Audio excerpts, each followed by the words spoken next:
সবাই কেমন আছো? আশা করি বেশ ভালোই আছো, আর আমিও বেশ ভালোই আছি।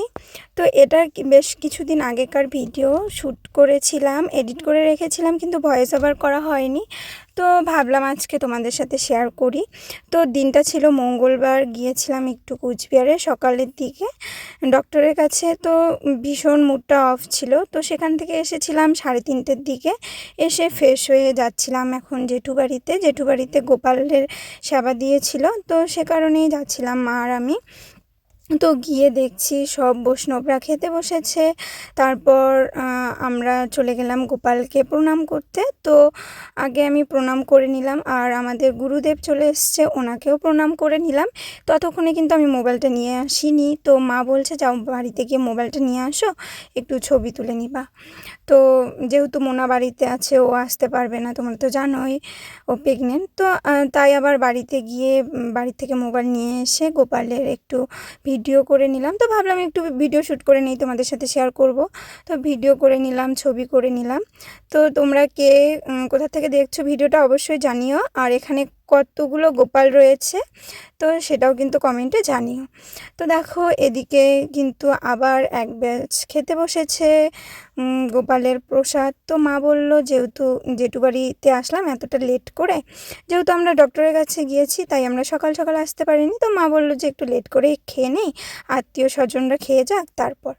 তো দেখো আমরা খেয়ে কিন্তু বাড়ি চলে এসেছি। আর রাত্রেবেলা রান্না করেছিলাম পটল আলু মাছ দিয়ে। আর গোপাল ঠাকুরের প্রসাদও কিন্তু বাড়িতে দিয়েছে বরের জন্য আর ননদের জন্য। আর এখানে কোয়াশ ভাজা করেছি আর রুটি করেছি, দুধ গরম করে নিয়ে এসেছি। রাতে এটাই রান্না ছিল, কারণ শরীরটা ভীষণ খারাপ ছিল আমার, আর মুডটাও কোনো কারণে ভীষণ অফ ছিল। আর এখন বাজে 10:30, বৃষ্টি হচ্ছে দেখো। তো আমি জানলা দিয়ে বরের জন্য ওয়েট করছি, দেখছি যে কখন আসবে। তো অনেকটা লেট করে এসেছিলো। আমরা রাতের খাবার খেয়েছিলাম ওই 11:30টার দিকে, ওরকমই হয় প্রায় দিনেই, অনেকটা লেট করে খেতে হয় আমাদের। আর এখানে আমি সকালবেলার জন্য এসব ভিজিয়ে রাখছি।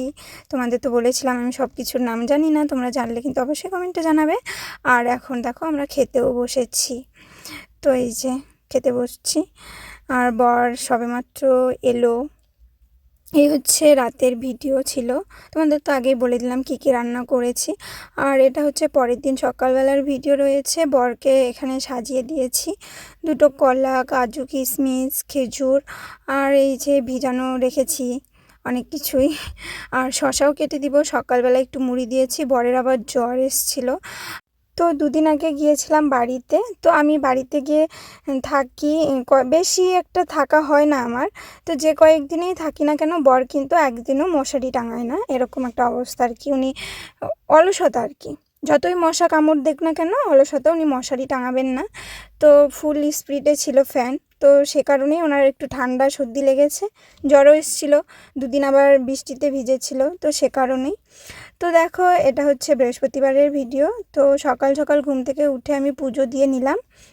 বৃহস্পতিবার পুজোটা আমাকেই করতে হয়, পাঁচালি পড়তে হয়, অনেকটা সময় লাগে। শাশুড়িমার যেহেতু একটু চোখের প্রবলেম, তো সে কারণে উনি আর কি পুজোটা খুব কমই দেয়।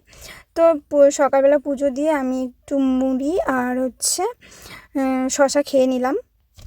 আর এদিকে শাশুড়িমা বলছিল, যেহেতু আজকে সারাদিন বৃষ্টি ছিল, তো বলছিল যে মানে আমার ননদ ও লুচি আর সুজি খেতে চেয়েছিল, তো ওর জন্যই বিকালে আবার আমার পড়া রয়েছে, তো সে কারণে আর কি লুচি সুজিটা ভেজে নিচ্ছিলাম। এটা তো শর্ট ভিডিও তোমাদের সাথে হয়তো শেয়ার করেছি আমি। তো এই যে আমার লুচি করা হয়েছে, সুজিও হয়েছে, তো খুব ভালো হয়েছে খেতে, টেস্টি হয়েছে। আমি সেরকম একটা লুচি সুজি খাই না, তো দুটো খেয়েছি। বিকালে আমারও খিদে পেয়েছে। তো এই হচ্ছে আজকের ব্লগ। কেমন লাগলো তোমাদের অবশ্যই কমেন্টে জানিও, আর ভালো লাগলে লাইক কমেন্ট শেয়ার করো। সবাই ভালো থেকো, সুস্থ থেকো, টাটা সবাইকে।